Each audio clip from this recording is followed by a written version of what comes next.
말씀 보시겠습니다. 사도행전 26장 24절로 29절 말씀입니다. 사도행전 26장 24절로 19절 말씀입니다.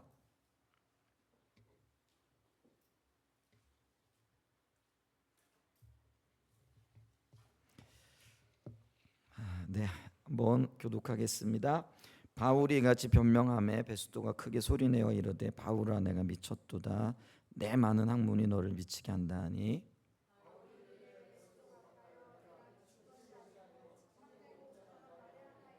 왕께서는 이 일을 아시기로 내가 왕께 담대히 말하노니 이 일에 하나라도 아시지 못함이 없는 줄 믿나이다. 이 일은 한쪽 구석에서 행한 것이 아니니이다.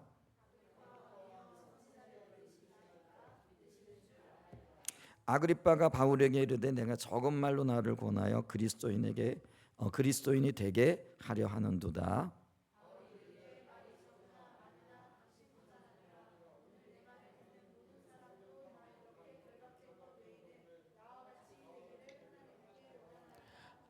아멘. 우리 사도행전 26장 말씀을 토대로 해서요, 바울의 최후 변론과 전도라는 주제를 가지고 말씀을 좀 나누기를 원하고요.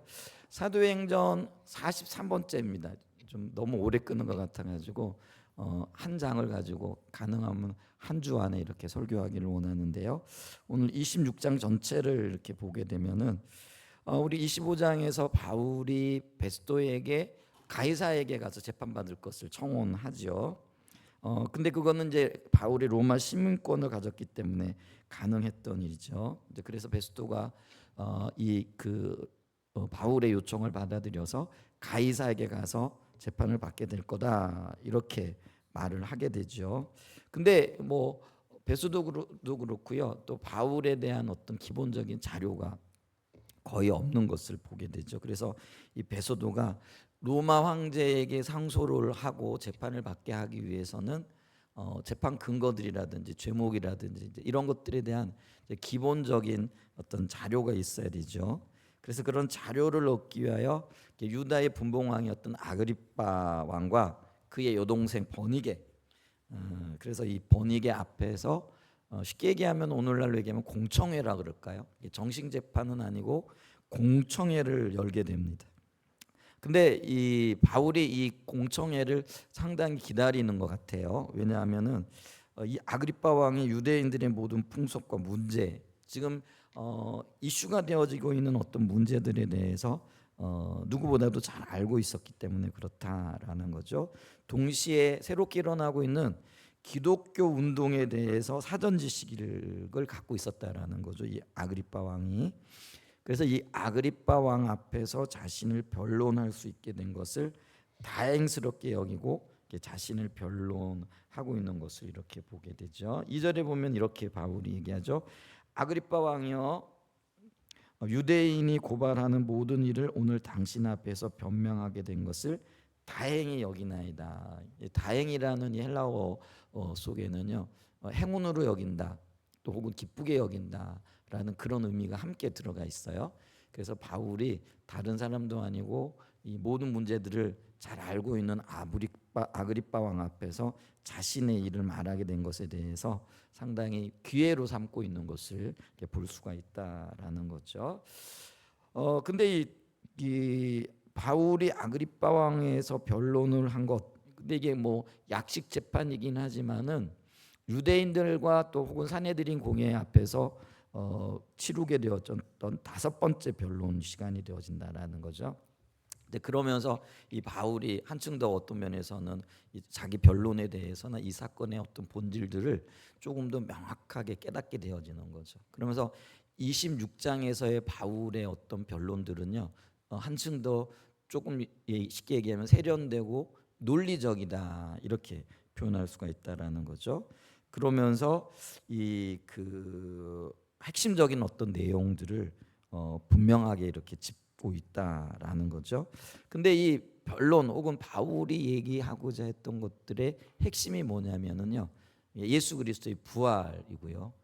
그 부활을 토대로 해서 예수님이 왕이 되어지신다라는 것. 이게 바로 어떤 면에서는요, 이 재판의 주제였고요. 사도 바울은 이거를 핵심 주제로 삼기를 원했다라는 거죠.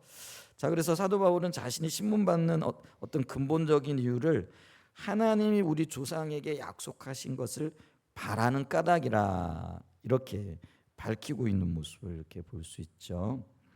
6절에 보게 되어지면 이렇게 얘기하죠. 이제도 여기 서서 신문 받는 것은 하나님이 우리 조상에게 약속하신 것을 바라는 까닭이니. 자, 다시 말하면은요, 바울 자신이 하나님께서 아브라함과 야곱에게 혹은 그 후손들에게 약속하신 그 유다 지파를 통하여 오신 분이 바로 예수 그리스도라는 거죠. 그래서 이분은 다윗의 계성자일 뿐만 아니라 또 그 메시아 되신 예수 그리스도를 믿었기 때문에 자기가 여기 와가지고 지금 신문을 받고 있고 재판을 받고 있는 것이다라는 것이죠. 근데 이제 문제는 뭐냐면은 사실은 그 유대인들이 메시아가 오기를 그렇게 기대하고 소망했잖아요. 그걸 가리켜서 우리는 메시아의 도래 혹은 메시아 열망 사상 이렇게 유대인들을 설명할 때 그 이야기를 하죠.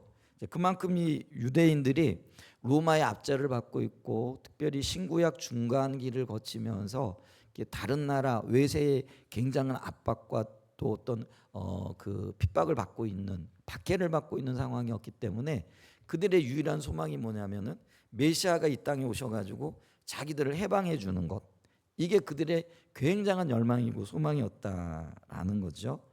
그래서 7절에 보게 되어지면은요, 그들이 밤낮 간절히 하나님을 받들어 섬김으로 얻기를 바라는 소망이 바로 메시아가 이 땅에 오셔서 자기들을 어떻게 의미에서 보게 되어지면은요, 해방시켜주는 그거였다라는 거죠. 근데 문제는 뭐냐면은 그들이 그렇게 열망했던 메시아가 예수라는 이름으로 이 땅에 왔다라는 거죠.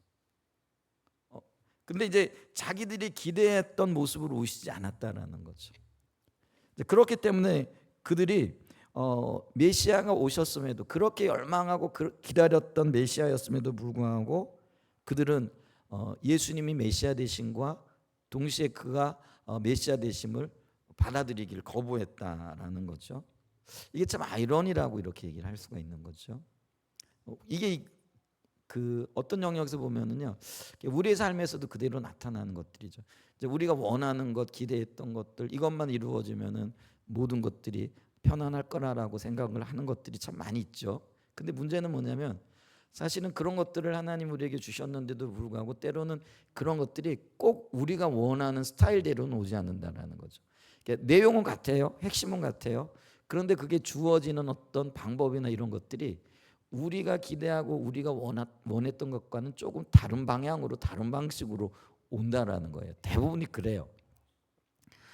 근데 문제는 뭐냐면 내가 그렇게 원했던 것들임에도 불구하고 내가 꼭 기대하고 꼭 원했던 방법으로 오지 않는다라고 해서 그거를 거부하는 사례 혹은 그 거부하는 사태들이 너무나 많이 있다라는 것이죠.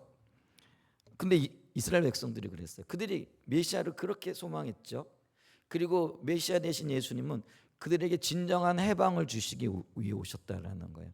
근데 그들이 기대했던 것 그리고 원했던 스타일의 메시아는 뭐냐면요, 백마를 타고 오는 정치적인 메시아인 거죠. 그래서 로마를 물리치고 그리고 로마로부터 그들을 정치적으로 해방시켜 주는 것, 그거였다라는 거예요. 근데 하나님이 그들에게 주셨던 건 뭐예요?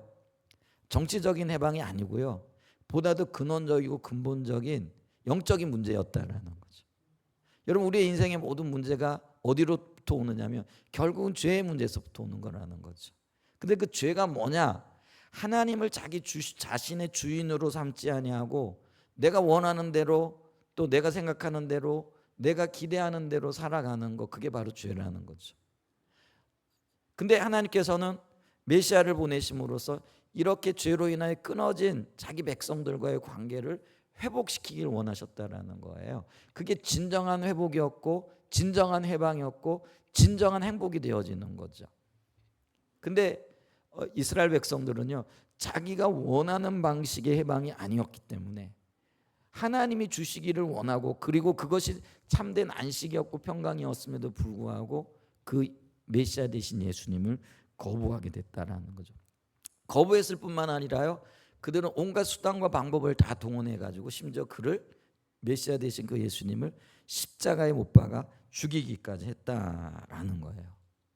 이게 우리의 비극입니다. 항상 우리가 기억해야 될 건 뭐냐면요, 하나님이 우리에게 주시고자 하시는 것과 또 우리가 원하는 것들이 달라요.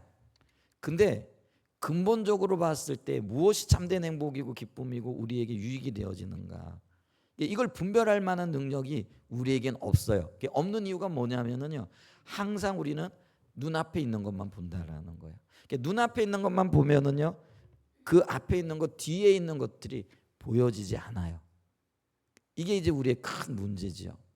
그래서 이 분별력이 없게 되어지면은요, 과연 무엇이 우리에게 유익하고 무엇이 우리에게 참된 것인가, 이런 것들을 보지 못하게 되는 우를 범하게 되어지는 거죠. 여러분, 우리의 인생에 가장 지금 우선적인 것이 뭘까요? 우리는 이제 먹고 사는 문제를 들겠죠. 근데 먹고 사는 문제요, 여러분, 이거요, 조금 시간이 지나면은요, 우리가 아무것도 아니구나, 이걸 발견하게 되는 거죠. 가장 중요한 게 뭐냐면은요, 생명의 문제예요. 근데 이 생명을 좌우하는 것이 바로 있잖아요, 육의 문제도 아니고 영의 문제라는 것들을 발견할 수 있는 그런 영적인 분별력이 열려지는 은혜가 있기를 축복합니다. 근데 이 유대인들이 예수님을 십자가에 못 박아 죽였잖아요. 왜냐하면 그들의 메시아가 아니라고. 그런데 예수님은요, 자신이 메시아 되심을 스스로 증명하셨는데 그게 바로 죽음 권세를 깨치고 다시 살아나신 거죠. 그게 이제 부활이었다라는 거죠. 근데 이 부활의 명백한 증거가 있고요, 또 수많은 사람들이 예수님이 부활하신 것을 그들의 눈으로 스스로 목도하였음에도 불구하고요, 그들은 이 예수님의 부활을 받아들이지 않습니다. 왜냐하면 자기들의 생각과 다르다라는 거죠. 근데 우리 한번 생각을 해보죠. 내가 생각하는 것과 다른 일들이 이 땅에 얼마나 많이 있고 얼마나 일어나고 있는지. 근데 우리는 뭐예요? 어떤 면에서는 내가 생각하고 내가 알고 싶고 내가 받아들이고 싶은 것만 받아들이고 있는 어리석은 존재들이잖아요. 근데 그런 우리가 한치 앞을 내다보지 못하고 있다는 것도 사실이죠. 그런데 우리는 모든 걸 다 알고 있다라고 생각을 하고 있고요, 내가 알고 있는 그것이 진리고 생명이라고 생각한다라는 거죠. 근데 주님은요, 주님의 권세를 깨트려 다시 사심으로써 우리가 알고 있는 원리들, 우리가 알고 있는 것들이 모두 다 얼마나 허무한 것이 될 수 있는가, 이런 것들을 스스로 나타내 보여주셨다라는 거죠. 그래서 대부분의 유대인들과 달리 소수의 유대인들과 예수님의 제자들과 예수님을 따랐던 사람들은요, 부활하신 주님을 맞으면서 자신들의 생각을 내려놓게 되는 거예요. 그러면서 주님이 주시는 것, 하나님이 행하시는 그것이 진리라는 것을 발견하게 되어지고요, 예수님의 그 부활하심과 주되심을 더 분명하게 받아들이게 되고요, 그 예수님을 자신의 영원한 왕으로 믿고 살아가게 되어지는 그런 일들이 있죠. 근데 이것을 믿는 사람들을 우리는 그리스도의 제자 혹은 성도라고 이렇게 얘기를 하는데요, 이 예수님의 부활하심을 믿고 증거하는 성도들마저도 유대인들은요, 자신들의 입맛이 맞지 않는다라는 그 이유로 핍박을 하게 되어졌죠. 그래서 이 바울이 신문을 받게 되어진 이유도 바로 예수님이 메시아이고 그가 부활하셨다라는 사실을 증거했기 때문이었다라는 거죠. 그러니까 논제의 핵심이 요거예요. 그런데 유대인들은 이 논제의 핵심을 거스려 가지고 지금 뭘 가지고 사도 바울을 죽이려고 했느냐면요, 성전을 더럽혔다, 또 혹은 그 유대인들을 미혹해 했다, 또 그 나사렛 이단의 괴수로서 로마의 어떤 풍속과 이런 것들을 흐트러뜨렸다. 근데 이런 것들은요, 다 사실은 주변부에 있는 것들이죠.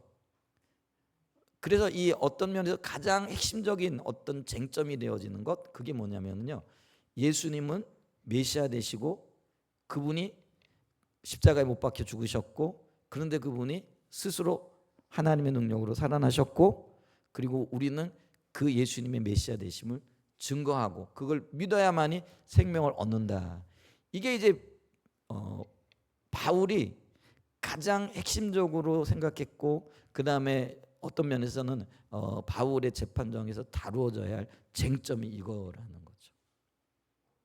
그래서 바울은요, 이 아그리파 왕에서 자기 자신의 문제 그리고 이 재판의 성격이 뭔가를 명확하게 지금 규정하고 나가고 있다라는 거예요.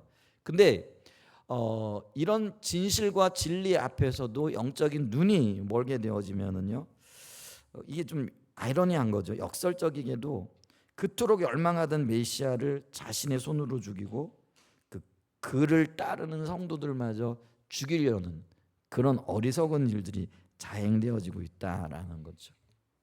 자, 오늘날 우리가 예수 믿는 사람들이에요. 말씀을 암송하기도 하고 또 때로는 전도를 하면서 어떻게 하든지 주님께로 많은 사람들을 인도하고자 하는 그런 어떤 열정을 갖고 있기도 하죠. 근데 역설적이게도요, 한편으로는 그런 열망과 열정을 가지고 또 그런 삶을 살려고 애쓰고 노력하고 있지만은 실질적으로는 영적인 분별력이 어두워져서 하나님과의 관계를 등한시할 뿐만 아니라 주님과의 관계 가운데 진정한 영적인 힘이, 그게 이제 신앙의 본질 가운데 세워지는 거잖아요. 그런 관계 가운데서 진정한 하나님과의 교제가 이루어진다라는 사실들에 대해서는 애써 눈을 감고 있는 경우들이 많죠. 그래서 주님과의 관계보다는 내가 행하고 있는 어떤 종교적인 행위들에 초점을 맞춤으로써 주님과의 진정한 생명 관계를 보지 못하는 일들이 있다라는 거죠. 근데 그게요, 지금 우리의 문제고요. 이 우리의 문제는 근본적으로 유대인들이 가지고 있었던 문제와 동일하다라는 것이죠. 결국은 하나님이 비춰주시는 것들이 아니라 내가 알고자 하는 것들이 혹은 내가 관심을 가지고 있는 것들에 초점이 맞춰져 있더라라는 거죠. 근데 이게 같은 것 같지만 굉장히 다른 결론을 가지고 온다라는 거죠.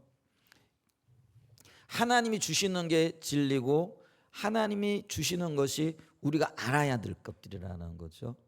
그래서 여러분, 어떤 의미에서는요, 우리가 주님을 따른다라고 했을 때에 그건 뭐냐면 주님이 앞서가시고 우리가 그 길을 한 걸음 한 걸음 따라가는 거예요. 이게 신앙의 길이라는 거죠. 근데 우리는 뭐예요? 주님을 섬긴다는 명목으로 주님을 따르는 것이 아니라 자기의 계획과 자기의 생각과 자기의 지식을 가지고 주님을 섬기는 거죠. 이게 비슷한 것 같지만은 180도 다른 어떤 결론으로 열매 맺게 되어진다라는 것이죠. 그래서 나는요, 내가 원하는 방법으로 주님을 섬겨요. 그리고 내가 할 수 있는 방법으로 주님을 섬긴단 말이에요. 근데 그리고는 잘했다라고 얘기를 하는 거죠. 근데 주님은 뭐예요? 내가 원하는 방법이 아니라 주님의 방법으로 내가 주님을 따르길 원하고 주님과 교제하길 원하고 주님과 동행하는 삶을 원하신다라는 것이죠. 자, 정확하게 얘기하면은요, 유대인들은요 메시아를 고대했어요. 왜냐하면 그게 하나님의 약속이었거든요. 하나님은 내가 너희를 구원할 메시아를 보내겠다라고 분명하게 약속을 하셨죠. 근데 유대인들이 원했던 메시아는 어떤 메시아예요? 그들을 로마의 압제로부터 건져낼 메시아였다라는 거죠. 근데 하나님이 지금 보내기를 원하시는 메시아는 어떤 메시아예요? 보다도 근본적인 문제예요. 영적인 문제를 해결하고 구원의 문제를 이루어줄 그 메시아였다라는 거예요. 근데 주님이 보내시고자 하시는 이 메시아가 참된 메시아고 우리의 모든 문제를 진정으로 해결해 주실 수 있는 분이라는 거예요. 아멘? 근데 내가 원했던 메시아는요, 다른 메시아였다라는 거예요. 그러니까 그들은요, 하나님이 보내신 메시아를 십자가에 못 박고 죽이는 일들이 일어났다라는 거죠. 그게 영적인 눈이 어두워져서 그래요. 오늘 우리도 똑같은 실수를 할 수 있다라는 거예요. 그러므로 우리는 뭐예요? 우리의 신앙이 하나님 중심적인 신앙이 되어지고 주님이 비춰주시는 대로 하나님이 보여주시는 길을 따라서 나가야 된다라는 거죠. 아멘. 근데 그게 영적인 눈이 어두워지면은요, 하나님이 비춰주시는 것은 뒤로 제껴놓고요, 내 방법으로 내가 원하는 대로 자기의 어떤 방법을 통해서 하나님을 섬기고 예수 믿는다라고 말할지 모르지만은 그거는 내가 믿는 예수님이지 주님이 믿기를 원하시는 예수님은 아니라는 거예요. 이런 것들을 명확하게 볼 수 있는 은혜가 있기를 축복합니다. 그래서 오늘날 우리에게요, 이 영적인 분별력이 굉장히 절실하게 필요한 시대입니다. 그렇죠? 수많은 말씀을 들을 수 있고요. 오늘 우리 유튜브만 켜도요, 많은 예배들과 또 많은 성경 프로그램들과 이런 것들을 들을 수 있지만은, 근데 여러분 여기서 우리가 영적인 분별력이 어두워지면은요, 주님이 정말로 원하시는 것들을 우리가 알지 못하고 오히려 주님을 떠난 자로서의 그 행동들을 할 수 있다라는 것들을 기억할 수 있는 은혜가 이 말씀들을 보시면서 좀 더 분명하게 보여지고 깨달아지는 은혜가 있기를 축복합니다. 자, 그러면서 사도 바울이 계속해서 자신을 변론해 나가면서 어떤 이야기들을 하고 있는가 이걸 좀 보죠. 첫 번째로요, 사도 바울은 자신의 출신 배경과 그리고 자기가 처음에는 기독교인들을 박해하는 사람이었잖아요. 왜 박해를 했는가 그 이유들에 대해서 설명을 하고 있죠. 자, 바울은 아주 어떤 면에서는요, 독실한 그 유대인으로서 그 길리기아 다소에서 출생을 했죠. 그러면서 그의 아버지가 어떤 그 사람이었는지는 명확하게 나타나 있지 않지만은 처음부터 로마 시민권을 가진 사람이었죠. 로마 시민권을 가졌다라는 것은 그때 그 시대에는 굉장한 특권으로 이렇게 이해되어지고 있는 시대였죠.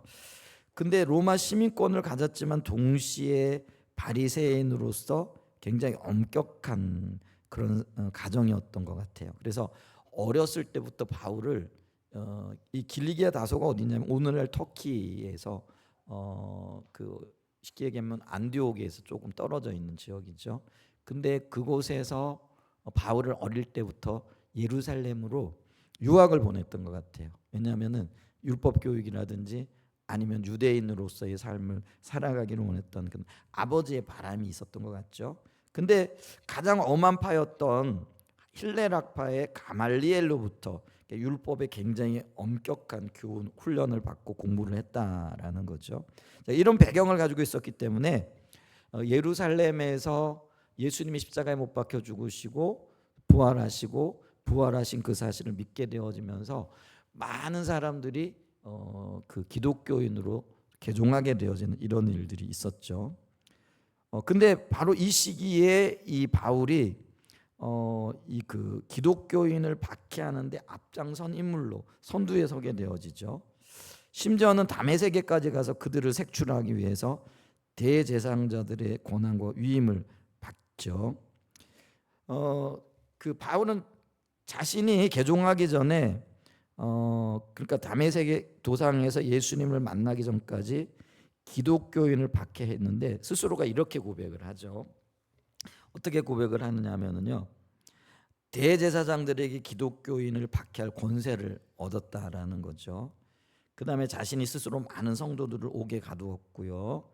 그 다음에 스데반 집사님이 설교를 하다가 돌에 맞아 죽게 되어지는 그런 일들이 있었죠. 근데 그 스데반을 죽일 때에 가편 투표를 하고 증인이 되어졌다라는 거죠. 그 다음에 네 번째로 회당에서 성도들에게 예수를 모독하는 말을 하게 억압적으로 강력하게 그들을 핍박함으로써 믿는 사람들로 하여금 배교하도록 하는데 앞장섰다, 이제 이런 의미가 되어지죠. 그 다음에 외국 다메섹에까지 가서 성도를 핍박하는 그 일을 스스로 자원해서 했다라는 것들을 우리가 볼 수가 있죠. 근데 바울이 그렇게 했던 이유가 뭐냐면은요, 이 기독교인들이 전하는 예수의 부활이 사기라고 생각했다라는 거죠. 사기라고 생각했다라는 그 이유가 오늘날에도 예수님의 부활을 얘기를 하면은요, 많은 사람들이 어떻게 그런 일이 일어날 수 있어? 죽었던 사람이 어떻게 살아나? 그거는 과학적으로 맞지 않냐? 이렇게 얘기를 해요. 근데 과학이라는 거는요, 원인과 어떤 결과가 분명해야 되지 않아요? 근데 예수님의 부활은요, 가장 과학적이라고 할 수가 있어요. 왜냐하면 원인이 분명하거든요. 창조주 되신 하나님이 그를 살리셨다라는 거예요. 여러분 보세요. 없는 곳에서 유를 만들어내시는 분이 창조주 하나님의 능력이라는 거예요. 그러면 없는 곳에서 만들어내시는 창조의 하나님이 죽은 자를 살리시는 것, 이건 당연한 일인 거예요. 이건 과학적인 명제가 아니고요. 그러면은 이걸 믿느냐 믿지 않는가는요, 세계관의 문제라는 거예요. 세계관의 문제라는 건 뭐냐면은요, 이 우주를 누가 창조했느냐라는 거죠. 기독교인들은요, 이 우주를 하나님이 창조하셨다라고 믿는 거예요. 근데 자연과학주의자들은요, 우연히 생겨났다 이렇게 믿는 거라는 거예요. 그게 이제 진화론자들의 주장이라는 거죠. 여러분 근데 보세요. 그걸 기억해야 되는 게 뭐냐면은요, 세상이 우연히 생겨났다라고 믿는 게 과학이 아니에요. 그것도 종교예요. 그것도 세계관이라는 거예요. 근데 많은 사람들은요, 이 진화론을 믿게 되어지면 이게 과학이라 이렇게 얘기를 해요. 근데 여러분 보세요. 세상이 어쩌다 보니 우연히 생겨났다? 원인과 결과가 없잖아요. 그건 과학적인 발상이 아니에요. 그럼 이것도 하나의 세계관으로서 자기가 믿고 있는 종교관인데, 기독교인들이 세상을 하나님이 창조하셨고 그 하나님이 죽은 자를 살리셨다라고 믿는 것과 똑같은 종교의 영역이라는 거예요. 세계관의 영역이라는 거예요. 그래서 우리가 이 부분을 잘 봐야 돼요. 그래서 우리가요, 예수님이 부활하셨다 그러면 세상 사람들은 야, 그게 과학적으로 그게 합당한 거냐? 아니요, 이건 과학의 문제가 아니라는 것이에요. 세계관의 문제고 종교의 문제라는 거예요. 왜냐하면 그들이 과학이라고 말하고 있는 진화론자들의 입장에서 얘기하면은 말도 안 된다라고 얘기를 하는데, 아니요, 세상이 우연하게 생겨났다는 그 자체가 말이 안 되는 거예요. 근데 그들은 그걸 믿거든요. 근데 그게 종교라는 거예요. 근데 어떤 면에서는 원인과 결과를 얘기할 때 원인, 하나님이 제일 원인이 되시는 거죠. 그리고 그 하나님이 천지를 창조하신 거예요. 근데 그 하나님이 죽은 자를 살리신 거죠. 이것보다도 명백한 원인과 결과가 어디에 있을까요? 제가 궤변을 내려놓는다고 이렇게 생각할지 모르시지만은요, 아니에요. 오히려 이게 더 과학적일 수 있다. 과학이라는 거예요. 그래서 이 세계는요, 우연히 존재한 게 아니라 철저하게 누군가가 설계를 했기 때문에 만들어져 있다라는 거죠. 여러분 핸드폰도 다 갖고 계시잖아요. 근데 어쩌다가 핸드폰이 우연하게 생겨났다? 여러분 그게 믿겨지시나요? 아니요. 이 핸드폰은요, 누군가가 수년 동안 직접적으로 설계를 하고 그 설계 과정이 얼마나 복잡하고 얼마나 힘들겠어요. 근데 이 설계에 의해 가지고 핸드폰이 만들어진 거라는 거죠. 그런데 여러분 생각해 보세요. 자연의 질서 혹은 인간의 어떤 그 존재 자체가요, 핸드폰보다도 훨씬 더 복잡하고 훨씬 더 이거는 비교 자체가 안 되는 거예요. 그런데 이 인간이 우연히 생겨났다? 이게 말이 되느냐라는 거예요. 진화론자들은요, 수억 년에 걸쳐 수십억 년에 걸쳐 가지고 어떤 생물이 진화되어졌다라고 얘기를 하는데요. 근데 이 진화의 과정 단 한 건의 어떤 면에서는 증거들이 발견되어지지 않았다라는 것 우리 잘 알고 있잖아요. 이거는요, 진화가 아니고요, 진화는 그들이 믿고 있는 종교에 지나지 않는다는 거예요. 세계관이라는 거예요. 우리도 세계관을 가지고 있어요. 우리는 어떤 세계관이에요? 이 땅이 하나님의 철저한 설계에 의해 가지고 만들어졌다라는 거예요. 그게 우리의 신앙이고요, 우리의 세계관이 되어진다라는 거예요. 그러니까 이 땅은요, 지금 싸우고 있는 게 뭐냐면은요, 종교와 종교의 전쟁이라는 거예요. 세계관과 세계의 전쟁이지 과학과 미신의 전쟁이 아니라는 거예요. 근데 이 진화론자들은요, 마치 자기들이 과학적이고 과학주의자들이라고 생각을 하면서 프레임을 이렇게 씌워가는 거예요. 그래서 우리는 과학과 미신적인 사람들과의 싸움이다, 이렇게 몰아가는 거죠. 근데 절대로요, 진화론은 과학이 아닙니다. 그들의 믿음이고요, 그들의 종교고요, 그들의 세계관이라는 것들을 기억하실 수 있기를 축복합니다.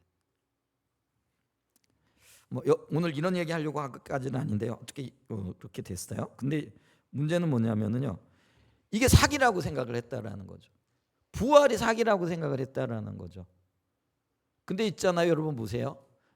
만약에 부활이 사기라고 생각했다면은요, 기독교가 존재한다는 것 자체가 불가능해요. 왜냐하면 그 수많은 박해와 그 수많은 그런 뭐라 그럴까요? 고난 가운데서도요, 기독교가 오늘날까지 이렇게 풍성하고 융성할 수 있었던 이런 뭐냐면은요, 그 부활을 목격했던 사람들의 너무나 분명한 신앙이 있었고요. 그리고 그 분명한 부활을 그 믿을 수 있도록 그 눈을 열어주시고 영적인 눈을 열어주셨던 하나님의 섭리와 역사하심이 있기 때문이라는 거예요. 아멘. 여러분, 우리의 존재 자체가요, 부활이 사기가 아니라 하나님의 역사라는 걸 보여준다라는, 이거를 가리켜서 우리는 역사적인 증거라 이렇게 얘기를 해요. 여러분, 우리가 많은 증거들 가운데는요, 역사적인 증거들이 있잖아요. 근데 여러분 보세요. 이순신 장군이 역사적으로 증거했어요, 안 했어요? 했어요. 그러니까 우리는요, 역사적인 증거로서 이순신 장군의 존재를 믿고 그분 때문에 나라가 임진왜란에서 구원을 받았고 어려움을 극복했다라는 것을 믿자잖아요. 그게 역사적인 증거라는 거예요. 그래서 우리는요, 예수님의 부활을 역사적인 증거를 보면서 교회의 존재 자체가 그런 엄청난 일들을 이루어냈다라는 거죠. 아멘. 그런데 많은 사람들은요, 이게 과학이냐 아니냐, 이거는 과학적인 증거를 요구할 게 아니라요, 역사적인 연구, 역사적인 증거를 보면 알 수 있다라는 것들이에요. 그렇잖아요. 우리가 과학적으로 이순신의 존재 자체를 어떻게 증명할 거예요? 다시 볼 수 있어요? 그런 사람이 다시 태어날 수 있어요? 그런 사람이 다시 존재할 수 있어요? 안 해요. 단 한 번만 존재했다라는 거예요. 예수님의 존재도 그렇다라는 거예요. 단 한 번만 존재했어요. 근데 그게 역사적인 존재로서 우리에게 비춰졌고 또 우리에게 알려져 있다라는 것들이, 어쨌거나 이걸 믿지 못했던 사람들이, 사도 바울도 그랬다라는 거. 아니, 죽었던 사람이 어떻게 살아나느냐. 이제 그랬던 그가요, 이 나사렛 예수의 이름을 대적하고 그리고 그런 거짓된 증언을 하고 거짓된 사기치는 사람들을 잡아 죽이는 게 정의로운 자기가 해야 될 일이라고 생각을 했다라는 거. 여러분 그렇지 않겠어요? 우리 다 정의롭잖아요. 그래서 거짓말하는 사람은 어떻게 해야 돼요? 책벌하고 징벌하고 어떻게 하든지 없애야 되는 게 우리의 사명이고 임무잖아요. 사도 바울도 철저하게 그 논리에 입각해가지고요, 자신이 그리스도인들을 핍박하고 옥에 가두고 심지어는요 죽이는 편에 세우는 그 일들을 했다라는 거죠. 근데 변화가 일어났어요. 자, 사도 바울이 자신의 이 회심의 이유들을 설명을 하는데요, 여러 번 그 일을 반복적으로 얘기를 해요. 자, 회심의 이유는 뭐냐면은요, 그 두 번째는 사기라고 그렇게 철저하게 믿고 있었는데, 그래서 그가 다메섹에 존재하고 있는 예수 믿는 사람들을 다 잡아가지고 옥에 가두려고 살기 등등하여 대제사장들이 주는 공문을 받아가지고 다메섹으로 가고 있는데, 다메섹으로 가려고 하면은 광야길을 지나가야 하는 길이 있었던 거예요. 근데 그 광야길을 지나고 있는 그곳에서 정오의 햇빛보다도 더 밝게 빛나는 찬란한 빛을 마주치게 되어지는 거죠. 그래, 그 빛 때문에 사도 바울이 너무 놀라가지고요, 말에서 떨어지게 되어지는 거죠. 그랬을 때 그곳에서 바울아 바울아 네가 왜 나를 핍박하느냐 하는 음성을 듣게 되어지는 거예요. 그래서 사도 바울이 당신이 누굽니까? 그랬더니 너는 네가 박해하는, 나는 네가 박해하는 예수라, 이렇게 말하게 되어지는 거죠. 너무나 엄청난 사건을 경험하게 되어지는 거죠. 이때 바울은요, 하나님의 초자연적인 개입으로 부활이 사기가 아니라 하나님의 역사요 하나님의 능력이었다라는 것을 깨닫게 되어지는 거죠. 여러분, 오늘날 이 초자연적인 역사들이요, 오늘날에도 여전히 일어나요. 이거는 우리가 어떤 면에서는요, 과학적인 사고와 과학적인 방식으로는 해결할 수 없는 어떤 일들이라는 거예요. 이게 영적인 현상이고요, 그 다음에 이게 역사적인 현상이라는 거예요. 제가 지난주에 인도네시아를 다녀왔잖아요. 근데 인도네시아가 이슬람 국가라 이렇게 말씀드렸잖아요. 그러니까 자연적으로 그들이 예수를 믿는 건 불가능해요. 근데 오늘날 그 이슬람인들 중에 예수를 믿는 사람들이 많이 생겨났대요. 물론 선교사님을 통해서 듣는 그 복음을 깨닫고 돌아오는 사람들도 있지만은요, 그들 중에 10명 중 7명이 초자연적인 현상으로 돌아온다는 거예요. 근데 그 초자연적인 현상이 뭐라고요? 꿈에 예수님이 나타나셔서 내가 예수라라는 거죠. 근데 제가 거기 가서 지난 주간에 말씀드렸잖아요. 어느 선교사님을 만났는데 그 선교사님이 예수 믿게 되어진 한 형제의 이야기를 들었다라는 거죠. 근데 그 형제는요, 원래 자기가 예수 믿는 사람이었어요. 그러니까 자기 부모가 예수 믿는 사람이었기 때문에 예수를 믿는 사람이었는데 인도네시아에서 잘 먹고 잘 살라 그러면은 이 뭐냐면 무슬림이 되어야 되는 거죠. 그래서 자기 집을 도망쳐 가가지고요, 자카르타에 와가지고 예수 믿그 뭐죠 그 무슬림 여인과 결혼을 했다라는 거. 그래서 이제 기독교를 영원히 떠난 거죠. 그런데 어느 날 꿈속에서 예수님이 나타나신 거예요. 그래서 누군가가 자기 팔을 꽉 잡고 있는데 그게 굉장히 억압을 느끼는 거죠. 그런데 하늘로부터 예수님이 오셔가지고 이 억압을 받고 있는데 이 자기를 억압하는 이 사람들을 물리치더라는 거예요. 그럼 자기가 이렇게 자유함을 누리게 되어지고 예수를 만나게 되어져. 그 꿈을 꾼 거예요. 그럼 너무나 소스라치게 놀라가지고요. 이게 그런 일을 겪게 되어지니까 그게 너무 꿈처럼 꿈인데도 생시처럼 생생하더라는 거죠. 그래가지고 그 꿈을요 아내에게 얘기를 했더니 아내도 뭐냐면 똑같은 꿈을 꿨다라는 거예요. 동시에 똑같은 꿈을 꾼 거예요. 그러니까 이들 있잖아요. 야반 도주를 한 거예요. 이 아내는 원래 무슬림이었고요. 이 사람은 예수 믿는 아버지 밑에 태어나고 명목적인 그리스도인이었겠죠. 그러는데 싫어가지고 도망쳐가지고 모슬림 여인과 결혼해서 모슬림인이 되어졌는데 한날 한시에 똑같은 꿈을 꿔가지고요. 근데 만약에 거기서 자기들이요 예수 믿겠다라면은 아직 인도네시아는 인격살인이라는 게 있어요. 자기 가족들이 예수를 믿는데 안 믿는다 그러면 추방이 되거나 죽을 수 있는 상황이 되어지는 거죠. 그래서 그들이요 야반 도주를 해가지고 고향으로 돌아와가지고 예수 믿고 그게 이제 메단에서 있었던 일이라는 거죠. 지금까지 예수 믿는 자로 살아가고 있다라는 그 얘기를 들었다라는 거예요. 놀랍죠? 이런 초자연적인 일들이 지금도 일어나고 있어요. 그런데 그런 사람들이요 예수 믿는 사람들이 10명 중에 7명이라는 거죠. 인도네시아에서. 제가 직접 듣고 온 이야기니까 그 선교사님이 저한테 거짓말하지는 않을 거 아니에요. 자기들이 만나봤던 많은 그 인도네시아에 개종한 그리스도인들이 그렇게 주님께로 돌아왔더라 이렇게 얘기를 하는. 여기 지금 옥권사님 앉아 계신데요. 옥권사님이 수년 전에 저기 어디예요? 그 중동 지역에 가가지고 그 선교단체 뭐죠? 중보기도하는 선교단체. 그래서 그곳에 가서 한 달씩 기도하기도 오고 뭐 한 달인가 열흘인가 그렇게 기도하고 오셨던 때가 있어요. 근데 그때 옥권사님이 했던 이야기도 똑같은 얘기예요. 기억하시죠? 그때 제가 그 얘기를 들었어요. 많은 사람들이 중동에서 예수님께로 돌아오는데 그들이 꿈에 예수님을 만났더라는 거예요.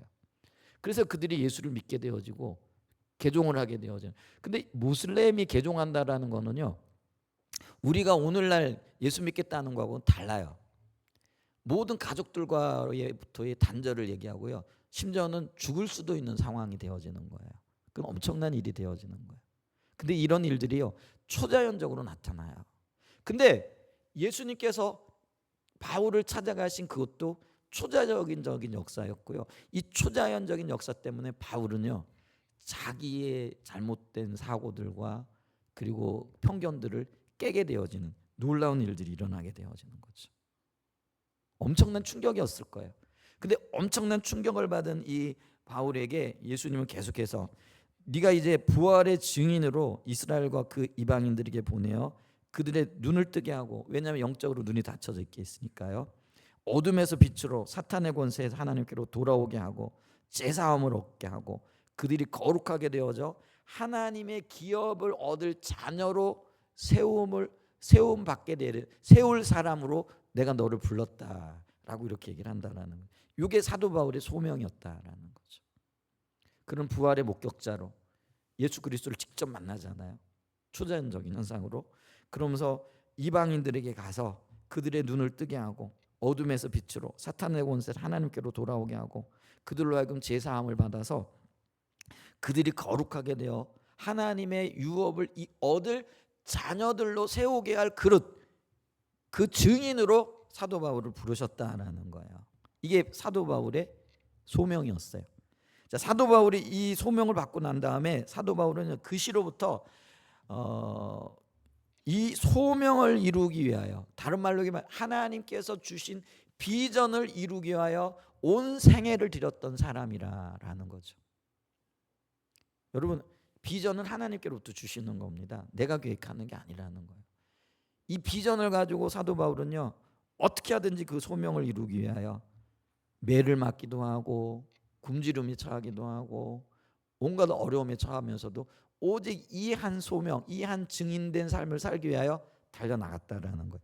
그걸 사도 바울이 사도행전 26장 19절에 이렇게 얘기를 해요.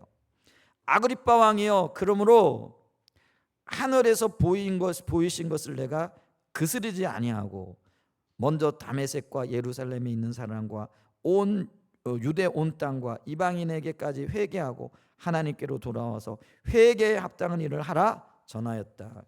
그래서 뭐예요? 하늘에서 보이신 거예요. 비전은 하늘로부터 오는 거라는 얘기를 했잖아요.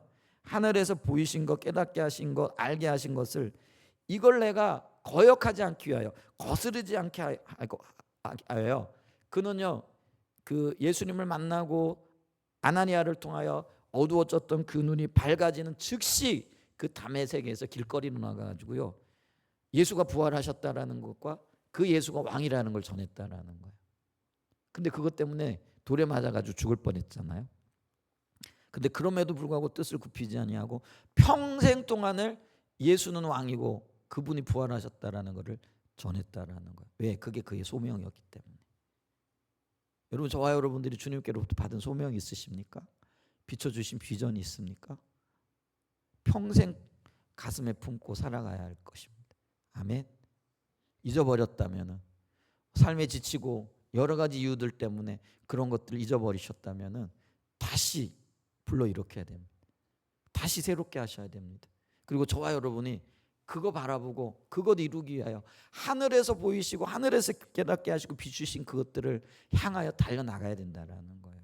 근데 이거는요, 내가 주님 앞에 깨어있지 않으면, 주님과의 친밀한 교제를 하지 않으면요, 발견할 수도 없고 또 발견했다라고 하더라도 금방 잊어버리고 묻어두고 살아갈 수밖에 없는 거라는 거예요. 아멘. 깨어나실 수 있는 은혜가 있기를 축복합니다. 아멘. 이런 하늘에서 비친 것들이 있었기 때문에요, 사도 바울은요, 유대인들의 수많은 반대와 그리고 그 억압과 핍박 가운데에서도요, 하나님의 도우심을 구하며 그 소명을 이루기 위하여 살았던 삶이라는 거예요. 그것에 모든 걸 걸고 살았던 삶이라는 거예요. 그랬더니 21절에 보면 이렇게 얘기해요. 사도행전 26장 21절에 보면은 유대인들이 성전에서 나를 잡아 죽이고자 하였으나, 21절, 그 다음에 22절, 하나님의 도우심을 받아 내가 오늘까지 서서 높고 낮은 사람 앞에서 증언하는 것은 선지자들과 모세가 반드시 되리라고 말한 것밖에 없으니 곧 그리스도가 고난을 받으실 것과 죽은 자 가운데서 먼저 다시 살아나사 이스라엘과 이방인들에게 빛을 전하시리라 합니다 하니라. 사도 바울은 이걸 이렇게 얘기하고 있는 거예요. 이해를 하는 거예요. 자기가 지금 누구 앞에서 지금 복음을 전하고 있는 거예요?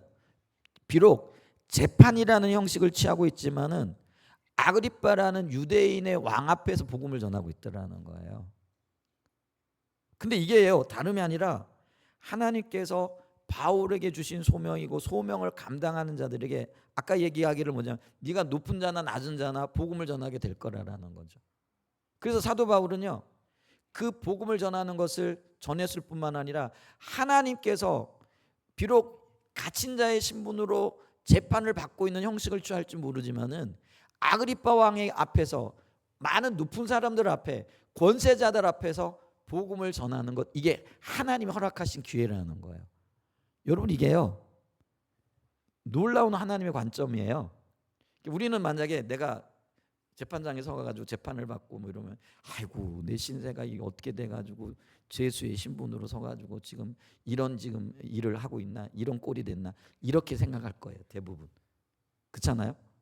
근데 이게 인간적인 관점이라는 거예요. 근데 사도 바울은요, 자신의 처지와 형편을 하나님의 관점으로 보니까요, 내가 결박되어져서 죄수의 신분으로 이곳에 재판을 받고 있지만은 높은 자나 낮은 자들에게 복음을 전하리라고 하셨던 하나님의 그 뜻을 이루고 있고 그 하나님의 역사가 지금 이 현장에서 이루어지고 있다라는 거예요.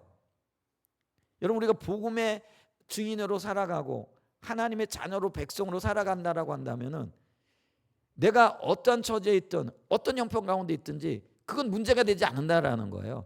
주님이 나를 통하여 어떤 일을 하고 계시고 지금 무엇을 이루고 계신가, 나를 어디로 인도하고 계신가, 이게 가장 소중하고 중요한 문제라는 거죠. 아멘. 이 관점이 열려져야 됩니다. 하나님의 관점이 보여져야 되고요, 하나님의 관점이 열려져야 된다라는 거죠. 그러니까 이런 하나님의 관점을 가지고 있으니까요, 베스도가 뭐라고 말을 하느냐면 24절에 이렇게 얘기를 해요. 바울이 이같이 변명함에 베스도가 크게 소리내어 이르되 바울아 내가 미쳤도다. 내가 많은 학문이 너를 미치게 한다. 야, 너 미친 거 아니냐, 이렇게 얘기를 하는 거예요. 이게 세상적인 관점이에요. 베스도의 입장에서 보면 바울은 지금 죄수의 입장이죠. 온갖 고초와 고난을 받고 있는 거죠. 그리고 죽은 자를 살아났다라고 얘기하는 반미치광이라는 거예요. 이게 세상적인 관점이라는 거예요. 세상적인 관점에 보게 되어지면은요, 이렇게 해석되어질 수밖에 없는 거죠. 자, 우리의 삶과 우리가 그리스도인으로 살아가는 이 모습을 세상적인 관점에서 보면은 우리는요 참 불쌍한 자들이고 미친 자고 어떤 면에서는 어리석은 자들인 거죠. 근데 하나님의 관점에서 보면은요 미친 게 아니라는 거예요. 자, 그래서 25절 보세요. 바울이 그 베스도의 반응이 돼서 이렇게 얘기를 하는 거예요. 바울이 이르되 베스도 각하여 내가 미친 것이 아니요 참되고 온전한 말을 하나이다. 이게 하나님의 관점이에요. 내가 진리를 붙잡고 있고 진리 가운데 서 있다라는 거죠. 이 진리가 우리를 참 자유케 할 겁니다. 아멘. 그리고 주님 앞에 서게 할 수 있는 유일한 근거가 되어질 거라는 거죠. 예수 그리스도, 그분이 우리의 진리 되시잖아요. 그래서 우리는요 세상이 어리석다고 조롱하고 있는 이 예수 그리스도를 참 진리이기 때문에 굳건하게 붙잡을 수 있는 은혜가 있기를 축복합니다. 자, 그러면서 26절에 아그리빠 왕을 향하여 말하는 거죠. 왕께서는 이 일을 아시기로 내가 왕께 담대히 말하노니 이 일에 하나라도 아시지 못하면 없는 줄 믿나이다. 이 일은 한쪽 구석에서 행한 것이 아닙니다. 명명백백하게 드러났고 증거가 있고 증인들이 있는 사실이라는 거죠. 사실은 예수님의 부활도요 유대인들 중에 수많은 수백 명의 사람들이 목격했고 그들이 봤다라는 거죠. 이게 한쪽 구석에서 일어난 일이 아니라는 거죠. 자, 그러면서 사도 바울이 이제 드디어 자신의 목적을 이루기 위하여 말하는 거죠. 그게 이제 아그리빠 왕을 향한 전도입니다. 자, 어떤 상황에서도요 바울은요 그리스도를 전하고자 하는, 그래서 자신의 감정과 삶을 말하는 것도요 변명하고 어쩌면은 내가 이곳에서 풀려날 수 있을까, 여기에 초점이 있지 않았다라는 거예요. 그럼 그의 초점은 뭐예요? 어떻게 하든지 예수님의 십자가와 부활을 전함으로 모든 사람들이, 그의 말을 듣는 모든 사람들이 그리스도인이 되기를 원하는 간절함이 있었고요. 이게 바로 바울의 열정이었다라는 거죠. 26절부터 7절, 9절까지 보죠. 자, 27절 봅니다. 자, 아그리빠 왕이여 선지자를 믿으시나이까? 믿으시는 줄 아나이다. 아그리빠가 바울에게 이르시되 내가 적은 말로 나를 권하여 그리스도인이 되게 하려 하는도다. 바울이 이르되 말이 적으나 많으나 당신뿐만 아니라 오늘 내 말을 듣는 모든 사람도 다 이렇게 결박된 것 외에는 나와 같이 되기를 하나님께 원하나이다 아니라. 여러분, 모든 사람, 이뤄진 모든 영혼들이 주님께로 돌아오는 게 하나님의 원하심입니다. 아멘. 그래서 예수님이 이 땅에 오심도 뭐예요? 인자는 이뤄진 영혼을 위하여 이 땅에 오셨다. 그게 누가복음 19장 10절이고요. 디모데전서 2장 4절에도 보면은 모든 사람이 구원받기를 원하시는 게 그게 하나님의 뜻이라 이렇게 말하고 있다라는 거예요. 근데 이게 하나님의 마음이라는 거예요. 하나님이 이게 온 인류를 향하신, 자기 자신의 창조물을 향하신 하나님의 마음이라는 거예요. 근데 이런 하나님의 마음을 가지고 어떻게 하든지 이 하나님의 마음을 이루기 위하여 온갖 어려움과 역경에도 불구하고 주님의 뜻을 이루어 가려고 하는 그런 사람들이, 그 사람들이 열정을 가진 자들이고요. 그 사람들이 하나님 뜻을 이루는 사람들이죠. 근데 이런 사람들에게도 우리는 간혹 인간적인 약점을 발견하기도 하죠. 그럼 사도 바울도 그러면 온전한 사람이었느냐? 아니에요. 그도 주님을 닮아가기를 위하여 온갖 노력을 다하고 은혜를 구했던 우리와 다름없는 사람들이었다라는 거죠. 그럼에도 불구하고요, 이런 하나님의 마음을 가지고 있었기 때문에 많은 인간적인 결점에도 불구하고요, 하나님께서는 그를 귀하게 여기셨을 뿐만 아니라 그를 통하여 정말 많은 일들, 하나님의 뜻을 이루셨다라는 거죠. 아멘. 오늘 제가 이 말씀을 준비하면서 아까 찬양과 경배를 드리는데 제게 이런 마음을 주셨어요. 네가 잃어버린 게 뭐냐라는 거죠. 주님을 처음 만났을 때 그 감격과 기쁨으로, 또 주님께서 나를 부르셨을 그때 주님, 내가 여기 있습니다. 내가 주의 종으로 주님의 뜻을 감당하고 주님을 기쁘시게 하는 종이 되겠습니다. 근데 이럴 때 참 많은 눈물을 흘렸거든요. 제 안에 뜨거움이 있었거든요. 주님의 뜻을 이루고자 하는 그런 마음이 있었거든요. 근데 주님이 그 마음을 받으시고 여기까지 인도해 오셨죠. 근데 제가 지금 제 자신을 돌아볼 때 그 마음이 지금 어디 있지? 그리고 왜 그 마음이 어디로 가버리고 없지? 이제 이런 마음이 드는 거죠. 그래서 왜 내가 눈물을 잃어버렸지? 내가 왜 주님 앞에서 그 주님 한 분이면 족하다고 그렇게 울며 기도했던 그 마음을 잃어버린 거지? 이런 마음이 이렇게 들더라고요. 오늘 내가 회복해야 될 것, 이 마음이 아닐까. 그래서 한 영혼이라도 구원받기를 원하시는 것이 아버지의 마음이었기 때문에 자기 자신이 재판을 받는 과정에서 어떻게 될지 모를 그 상황이지만은 말 한마디 잘못했다가 어쩌면은 불리할 수도 있잖아요. 그런데 사도 바울은요, 그 왕 앞에서, 베스토 총독 앞에서 당신들이 구원받기를 원합니다. 근데 예수 믿는다라는 것, 그걸 권면한다라는 것이요, 그때 그 시기에만 해도요, 온갖 근심 덩어리를 앓는 거였거든요. 고난을 앓는 거였다라는 거예요. 여러분, 그때 당시 그 시기에 예수 믿는다라는 거는요, 어떤 면에서는요, 모든 걸 포기한다라는 의미였거든요. 그런 예수를 아그리빠 왕 앞에서, 베스토 총독 앞에서 당신도 이 예수를 믿어야 합니다. 이거 이렇게 말할 수 있겠어요? 근데 사도 바울은 그 얘기를 기억하는 거예요. 왜요? 그게 주님의 마음이기 때문에. 그게 하나님의 열정이고 하나님의 마음을 가진 사람들의 삶의 태도고 자세이거든요. 근데 내 안에 지금 그게 없는 게 보여지고요. 우리 안에 그게 없는 게 보여지는 거예요. 어떻게 했으면 좋겠어요?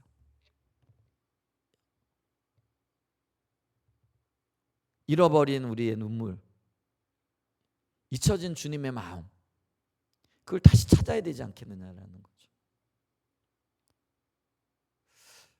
제가 오늘 그 명절이잖아요. 그래서 가볍게 좀 그냥 사건 사고들을 좀 보면서 이렇게 말씀을 끝내야 되겠다 이런 생각을 했어요, 어제. 그래서 말씀을 준비하면서 뭐 재판 기록 이런 일들이 있었다 이런 것들을 나누며, 근데 이게 그게 아닌 거죠. 조금 더 무거운 마음으로 우리가 우리의 삶을 돌아보고 자세를 비춰보고 어떻게 해야 될 것인가, 어디서부터 잘못되어졌는가, 어떻게 우리가 마음 자세를 돌이켜야 될 건가, 이걸 돌아볼 수 있는 은혜가 있길 축복합니다. 아멘. 이 마음을 주님이 귀하게 여기세요. 우리가 어떤 일을 행하느냐, 어떤 열매를 잇느냐, 어떻게 교회를 이끌었느냐, 교회가 얼마만큼 커졌느냐, 또 얼마만큼 영향력이 있느냐, 이게 문제가 아니고요.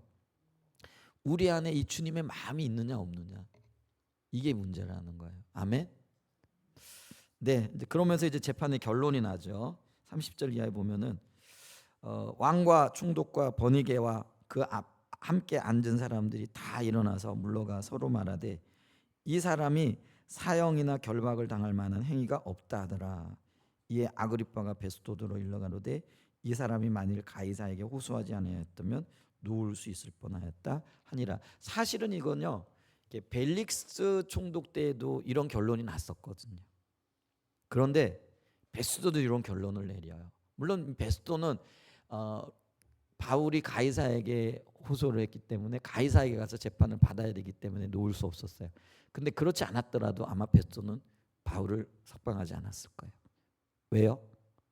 벨릭스와 똑같은 이유였을 거라는 거죠. 정치적인 부담이 너무 크고요.